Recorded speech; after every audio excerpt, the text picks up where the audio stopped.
Hello everyone. तो जैसा कि पिछले क्लास में हम लोग अवतल दर्पण द्वारा बना प्रतिबिंब कैसा होगा, प्रतिबिंब की प्रकृति कैसी होगी, वो सब देख रहे थे पिछले क्लास में। तो आज की क्लास में हम लोग देखेंगे उत्तल दर्पण के बारे में जानना है। ठीक है, चलो पहले जान लेते हैं उत्तल दर्पण क्या होता है, उत्तल दर्पण की फोकस दूरी क्या होती है, उत्तल दर्पण द्वारा किसी वस्तु को सामने रखेंगे, सामने उत्तल दर्पण के, उसका प्रतिबिंब किस प्रकार बनेगा, कैसा बनेगा। ठीक है, ठीक है। तो सबसे पहले जान लेते हैं अवतल दर्पण का उपयोग क्या होगा।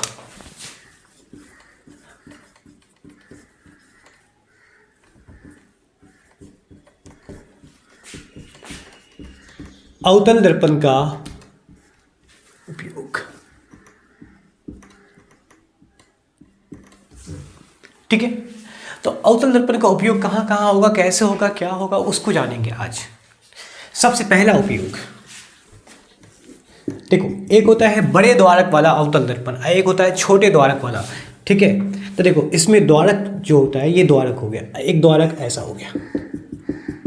तो ये छोटे द्वारक वाला अवतल दर्पण है, इसका गोलीय भाग छोटा होगा, इसका गोलीय भाग बड़ा होगा।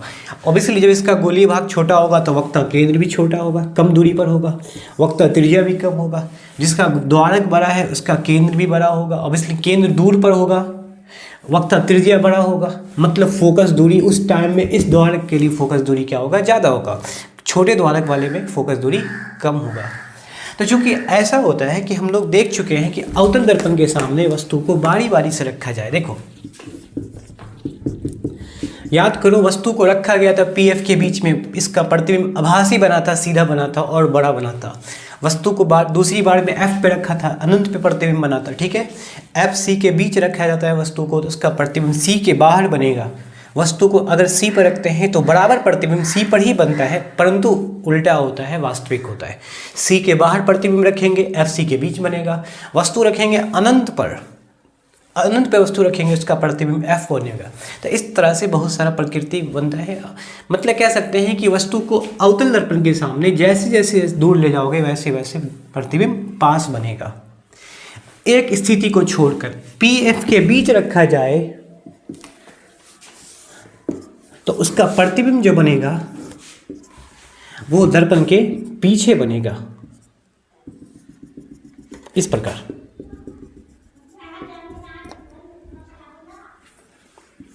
इस प्रकार इस वस्तु का प्रतिबिंब कहाँ बनेगा, पीछे की ओर बनेगा, मतलब सीधा बनेगा। ठीक है, कह सकते हैं कि किरणें कहीं किसी बिंदु से आते हुए प्रतीत हो रही है, इसको ऐसा लगेगा नेत्र को। तो इस वस्तु का प्रतिबिंब पीछे बना है, तो हम कह सकते हैं कि हजामती दर्पण, एक जो सैलून होता है, सैलून में जनरली आजकल क्या करते हैं लोग, जो सैलून में समतल का उपयोग कर लेते हैं, बट किसी के पास अवतल दर्पण होता है, आभासी बनने के लिए, सीधा बनाने के लिए दर्पण के पास लाना पड़ेगा। दर्पण के पास लाने का मतलब है कि उस वस्तु को पीएफ के बीच रखा जाएगा। इसीलिए अवतल दर्पण का पहला प्रयोग जो होगा, अवतल दर्पण का प्रयोग कह सकते हैं हजामती दर्पण के रूप में कह सकते हैं।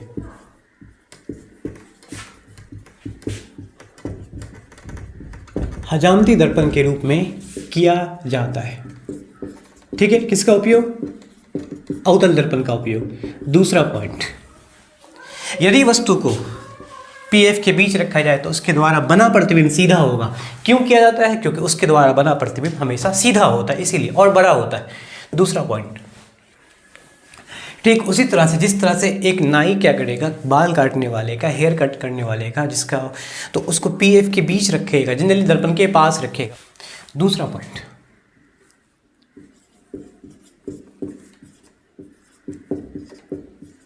दंत विशेषज्ञ द्वारा,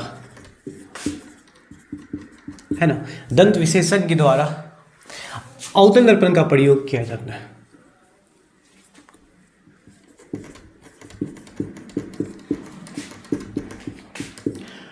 अवतल दर्पण का प्रयोग किया जाता है। ठीक है, ये दूसरा पॉइंट हुआ। तीसरा पॉइंट, सर्च लाइट। किसी को सर्च करना हो, खोजना हो, कह सकते हैं हेडलाइट, टॉर्च।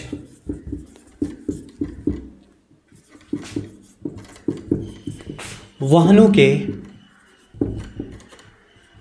हेडलाइट, है ना, अग्रदीप कह सकते हैं।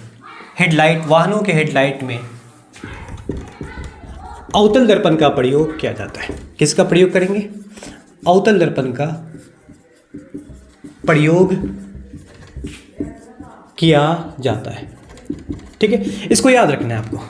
उसको ये तीसरा पॉइंट हुआ, फिर चौथा होगा। फिर चौथा में ये है कि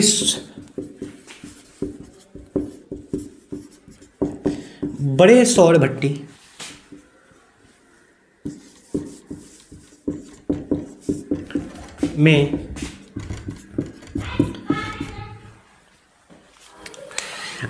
भट्टी में सूर्य प्रकाश को केंद्रित करने के लिए, ठीक है, सूर्य प्रकाश को कह सकते हैं केंद्रित करने के लिए, फोकसिंग करने के लिए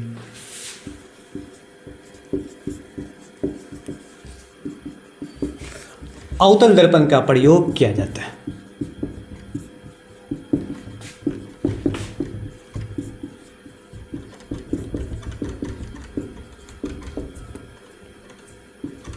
ठीक है, बड़े सौर भट्टी में, सौर कुकर में सूर्य प्रकाश को केंद्रित करना है, एक पॉइंट पे फोकसित करना है, तो हम क्या करेंगे? अवतल दर्पण का प्रयोग करेंगे आसानी से। ठीक है, तो इस तरह से अवतल दर्पण का ये सारे उपयोग होते हैं। अब सवाल ये है कि अवतल दर्पण का प्रयोग जनरली कई बार पेपर में आ चुका है कि वाहनों के हेडलाइट में अवतल दर्पण का प्रयोग क्यों करते हैं। ठीक है, हेडलाइट में, अग्रदीप में, तो उसका आंसर कर लिया जाए। एक क्वेश्चन पूछा जाएगा कि अवतल दर्पण का प्रयोग वाहनों के हेडलाइट में, अग्रदीपों में क्यों करते हैं। ठीक है, इसको पहले लिख लो। अवतल दर्पण का प्रयोग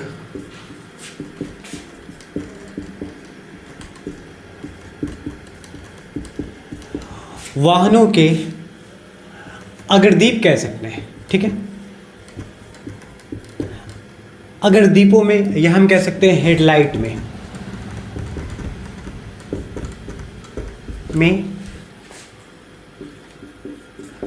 क्यों किया जाता है। ठीक है, क्यों किया जाता है अग्रदीप में? तो देखो, एक सिंपल है कि अगर हेडलाइट गाड़ी का बनाते हैं, वैसे किसी भी वाहन में, गाड़ी में कम से कम 2 हेडलाइट होते ही है। ठीक है, यदि किसी में 1 हो, किसी में 2, किसी में 2 से ज़्यादा भी हो सकता है। तो हेडलाइट में यहाँ पे एक बल्ब लगा होता है,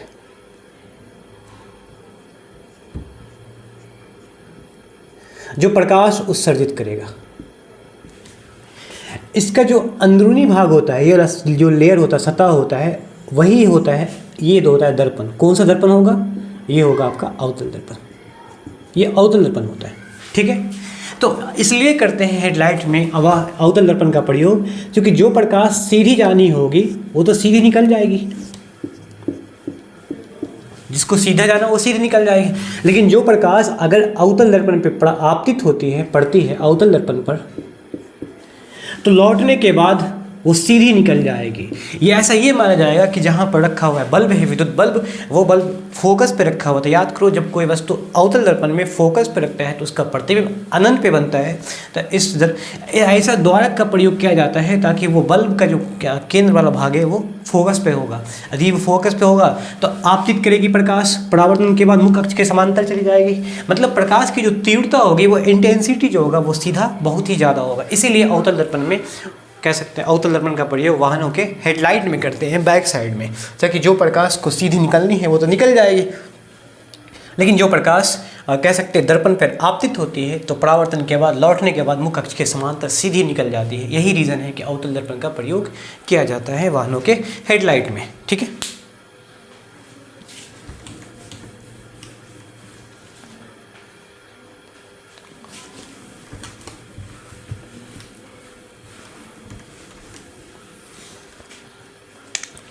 चलो इसका आंसर कर लेते हैं। आंसर क्या होगा?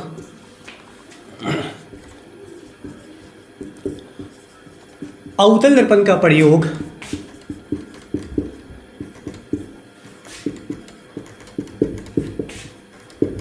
वाहनों के अग्रदीपों में इसलिए किया जाता है कि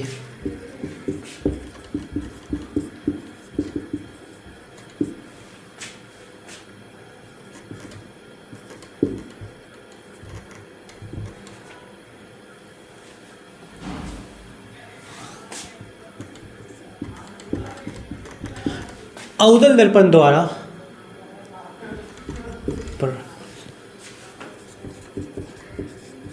अवतल दर्पण पर आपतित प्रकाश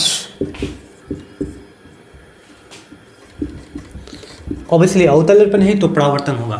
परावर्तन के बाद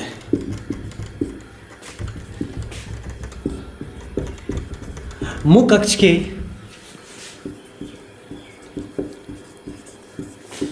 समांतर चली जाती है ना, मुख अक्ष के समांतर चली जाती है, जिससे अधिक दूरी तक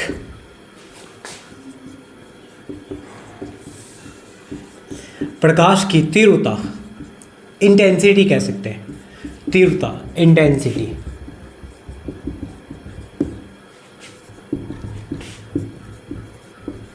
बनी रहती है और ड्राइवर को मतलब वाहन के चालक को दूर तक की वस्तु आसानी से दिखाई देगा, बहुत आसानी से। तो गोली दर्पण दो प्रकार के अवतल हो चुका है, उत्तल दर्पण अब होगा, ठीक है। दूसरा है उत्तल दर्पण।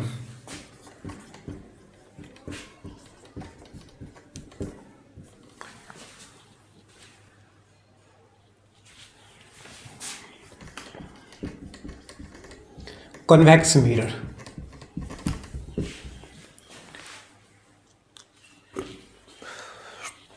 शायद ऊपर नहीं दिखाई दे रहा होगा।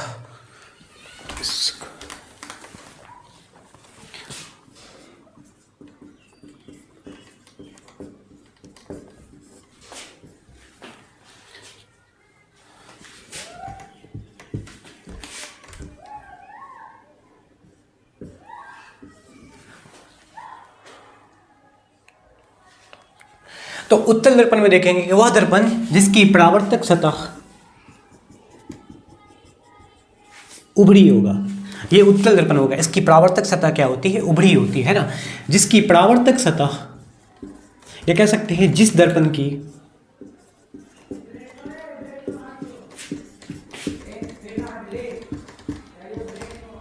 परावर्तक सतह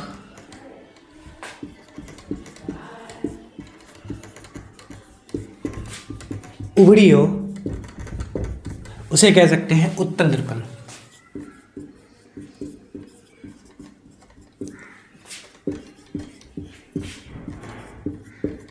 उसे उत्तल दर्पण कहेंगे। देखो इसमें अपरावर्तक सतह, परावर्तक सतह दोनों सतह देखा गया है। अपरावर्तक पीछे वाला होगा, मतलब जो धसा हुआ है, परावर्तक उभरा हुआ दिख रहा है, ठीक है। तो इस तरह को हम कह सकते हैं उत्तल दर्पण। अब उत्तल दर्पण द्वारा प्रतिबिंब किस प्रकार बनेगा, कैसा बनेगा, वो देखोगे, है ना। उत्तल दर्पण भी क्या होता है, किसी गोले का एक भाग होता है। देखो ऐसे किसी गोले का एक भाग होता है।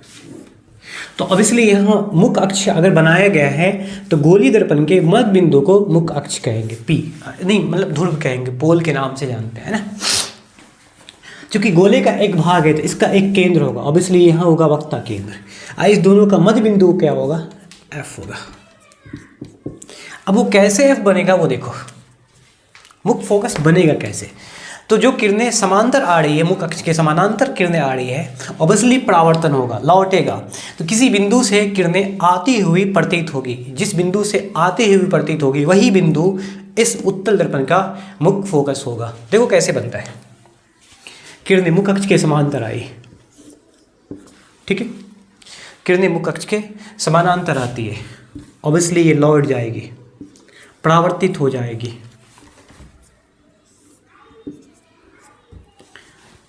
परावर्तन के बाद इस तरह से लौट जाएगी, दूसरी किरणें इस प्रकार लौट जाएगी। तो अगर यहाँ से देखा जाए तो किरणें किसी बिंदु से आती हुई प्रतीत होगी, ऐसा लगेगा किसी बिंदु से आती हुई प्रतीत होती है।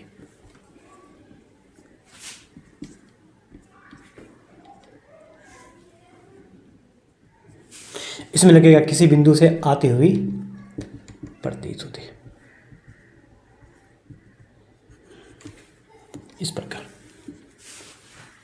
है ना। इसी बिंदु को कहते हैं क्या, मुख्य फोकस कहेंगे। यही होगा मुख्य फोकस, ये यहाँ हो जाएगा वक्ता केंद्र, ठीक है। मुख्य फोकस होगा वक्ता केंद्र। तो मुख्य अक्ष के समानांतर आती हुई प्रकाश की किरणें अवतल दर्पण में नहीं बल्कि ये उत्तल है। परावर्तन के बाद जिस बिंदु से किसी बिंदु से ऑब्वियसली ये फैल जाएगा, किरणें फैल जाएगा तो सामने मिलेगा नहीं, तो इसको पीछे की ओर बढ़ाया जाएगा। तो ऐसे लगेगा किसी बिंदु से आती हुई प्रतीत हो रही है। तो जिस बिंदु से आती हुई प्रतीत हो रही है वही होगा क्या, उत्तल दर्पण का मुख्य फोकस कहलाएगा, ठीक है।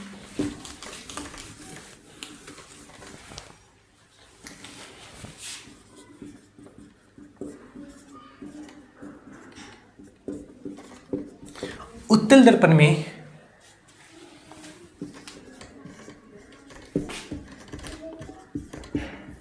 मुख्य अक्ष के समानांतर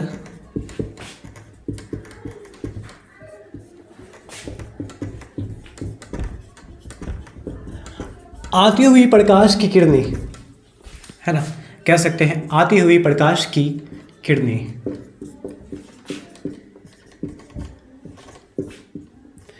परावर्तन के बाद फैल जाएगी, अपसारित हो जाएगी। परावर्तन के बाद किसी बिंदु से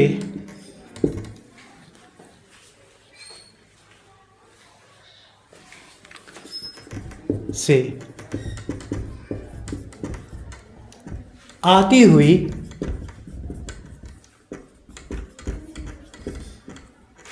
प्रतीत होती है।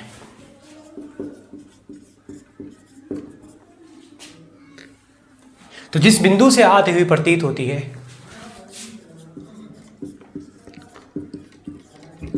उस बिंदु को कह सकते हैं मुख्य फोकस। क्या कह सकते हैं, मुख्य फोकस कह सकते हैं, है ना। जिस बिंदु से आती हुई प्रतीत होगी वो मुख्य फोकस होगा। तो उत्तल दर्पण द्वारा जिस तरह से अवतल दर्पण में मुख्य फोकस बना था कि किरणें समांतर आई और ऑब्वियसली एक बिंदु पर दोनों क्या हुआ, मिल गया। जिस बिंदु पर मिला है वही होगा उसका मुख्य फोकस। यहाँ बल्कि वो फैल जाएगा, तो किसी बिंदु से आती हुई प्रतीत होगी तो ऐसा लगेगा कि वही बिंदु हो क्या होगा, उस दर्पण का, उत्तल दर्पण का मुख्य फोकस होगा।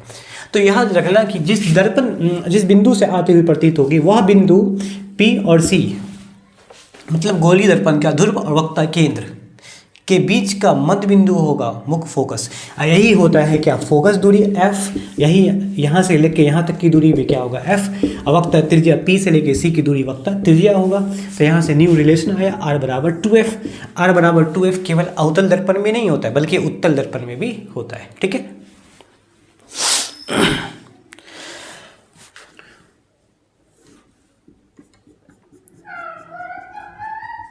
ये हो गया उत्तल दर्पण, ये हो गया ध्रुव, ये हो गया वक्ता केंद्र।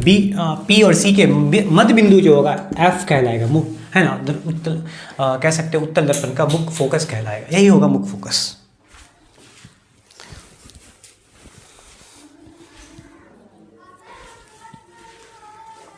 अभी बताया गया था कि किरणें समांतर आई, अपवर्तन के बाद फैल जाती है। ऐसा लगेगा किसी बिंदु से आती हुई प्रतीत हो रही है।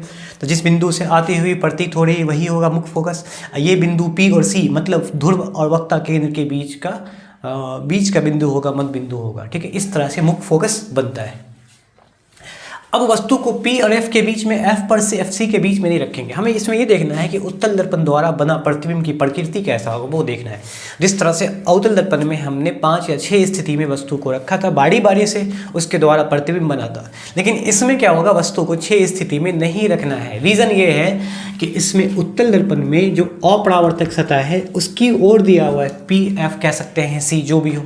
यहाँ वस्तु नहीं रख सकते, यहाँ भी नहीं, यहाँ नहीं। क्यों नहीं रखेंगे, क्योंकि इसके द्वारा दर्पण के पीछे रखा जा रहा है ना, सामने रखेंगे तभी ना इसका प्रतिबिंब बनेगा। किरणें आएगी, आपतित होगी, परावर्तित होगा ही नहीं, अपरावर्तक सतह है।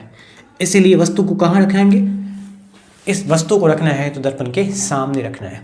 तो ऑब्वियसली P और C यहाँ जो है इधर नामांकित नहीं किया गया है।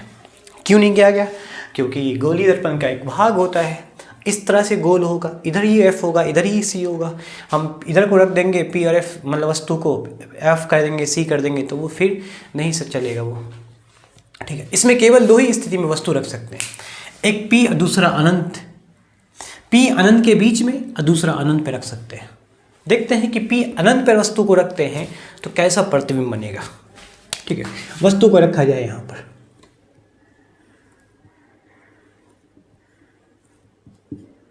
ये हो गया वस्तु। मुख्य अक्ष के समांतर आती हुई किरणें इस तरह से आ रही है। परावर्तन के बाद लौट जाएगा, है ना, लौट जाएगा, इस तरह से लौटेगा कि किसी बिंदु से आती हुई प्रतीत हो रही है, F से इस पर। देखो इस तरह से लौट जाती हुई प्रतीत हो रही है। ठीक है, और दूसरी किरणें C से होकर गुजरेगा,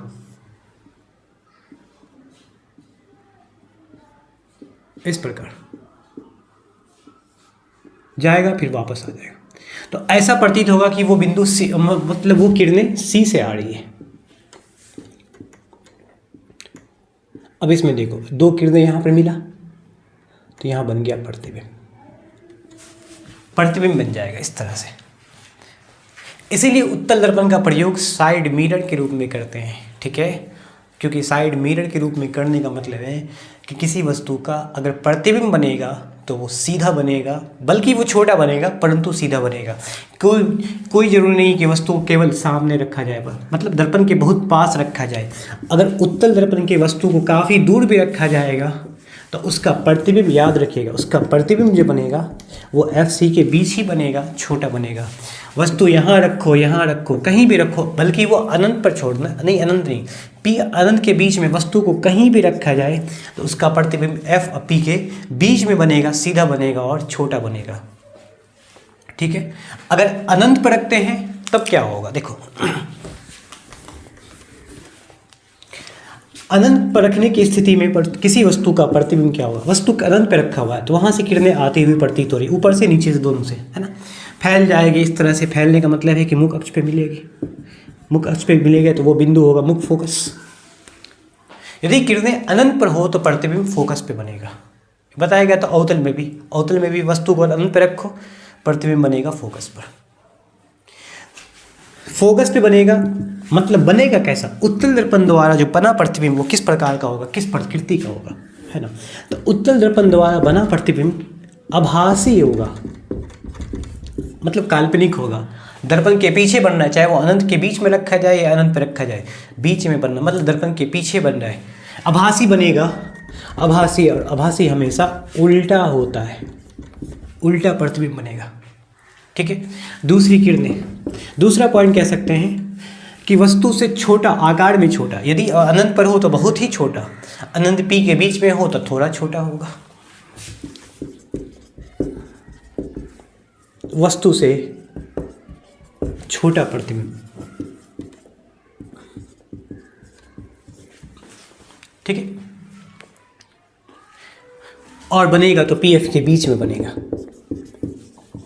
ध्रुव और मुख्य फोकस के बीच बनेगा। इस तरह से उत्तल दर्पण द्वारा प्रतिबिंब की विशेषताएं होती हैं, प्रतिबिंब की प्रकृति होगा।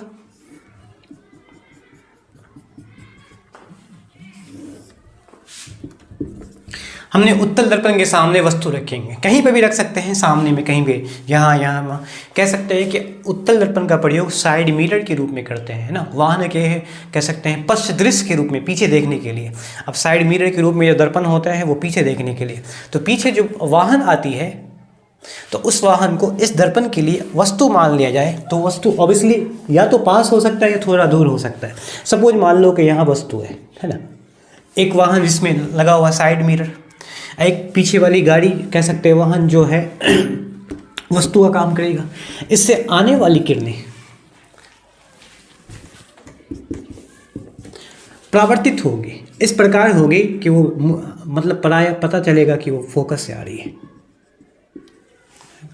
और दूसरी किरणें C से होकर गुजरेगा, फिर ये लौट जाएगी। ठीक है, तो यहां इसका बन गया क्या, प्रतिबिंब, ये बन गया प्रतिबिंब।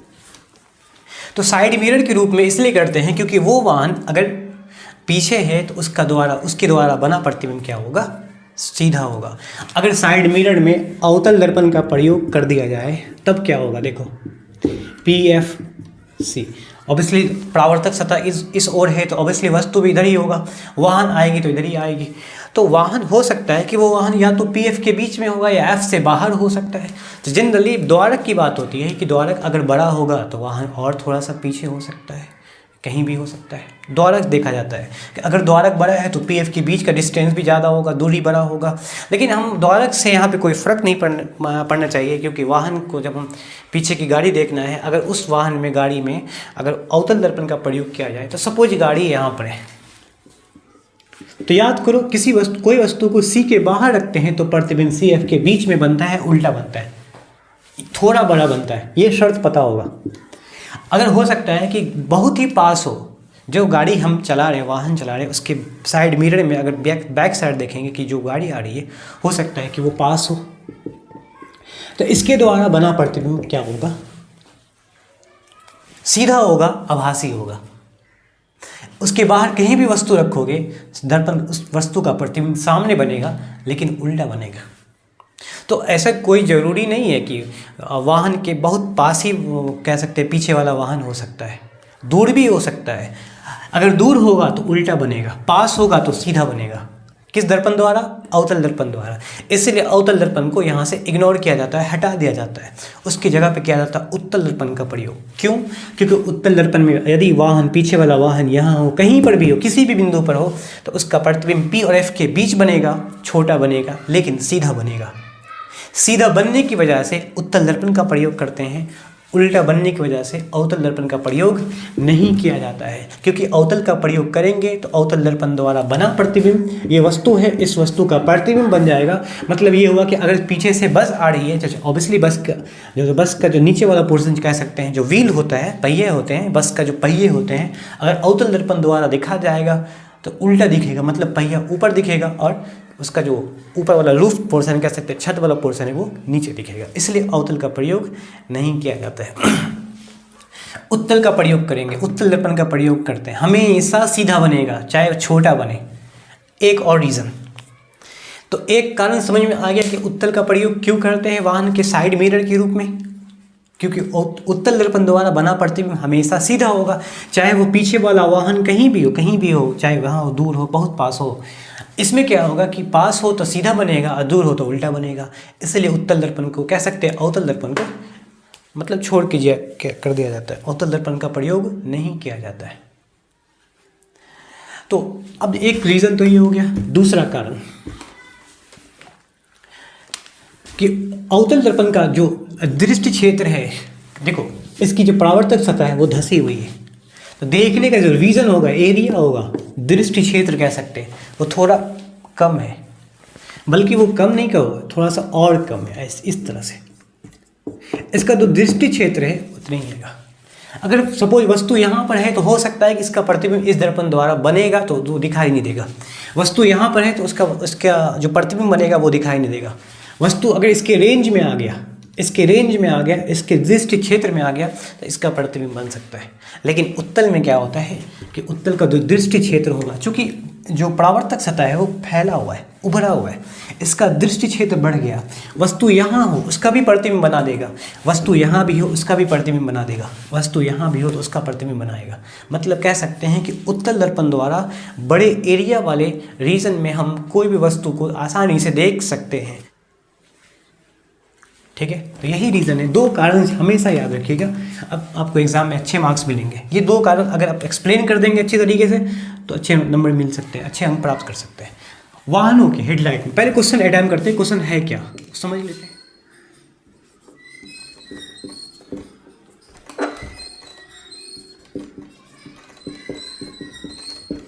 हम वाहनों में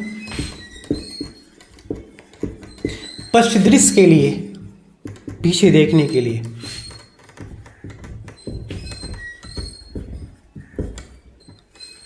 उत्तल दर्पण को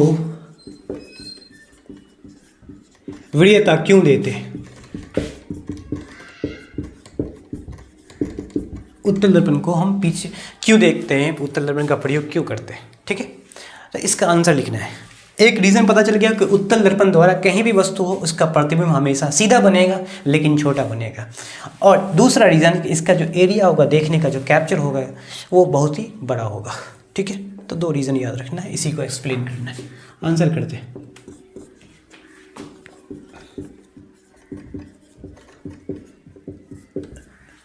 हम वाहनों में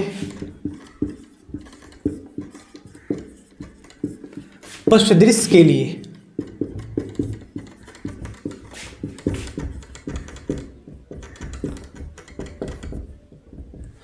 उत्तल दर्पण को इसलिए विविधता देते हैं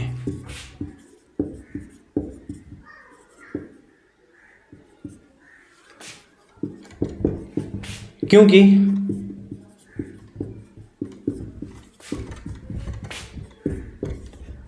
उत्तल दर्पण द्वारा, है ना, कह सकते हैं उत्तल दर्पण द्वारा हमेशा सीधा परंतु वस्तु से छोटा,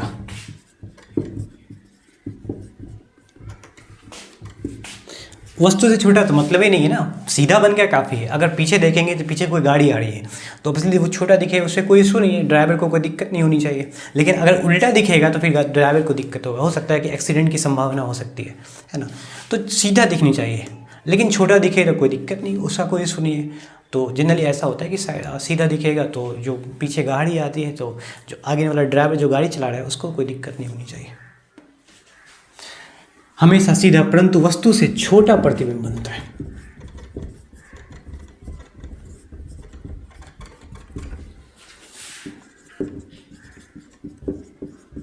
और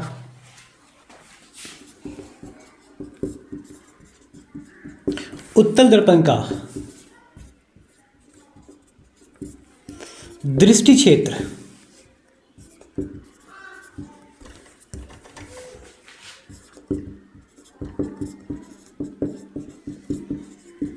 बड़ा होता है। उत्तल दर्पण का दृष्टि क्षेत्र क्या होगा, देखने का जो रीज़न है विज़न है वो बड़ा होगा, इसलिए हम उत्तल दर्पण को विविधता देते हैं, है ना, साइड मिरर के रूप में, ताकि पीछे वाली जो गाड़ी आती है उसे इस ड्राइवर को देखने में आसानी पड़े। वो अलग बात है कि उल्टा बनेगा, कह सकते हैं छोटा बनेगा, सीधा तो बनेगा, छोटा से कोई मतलब ही नहीं है। अगर उल्टा बन गया तो फिर जो ड्राइवर गाड़ी चला रहा है उसे दिक्कत हो जाएगा। ठीक है।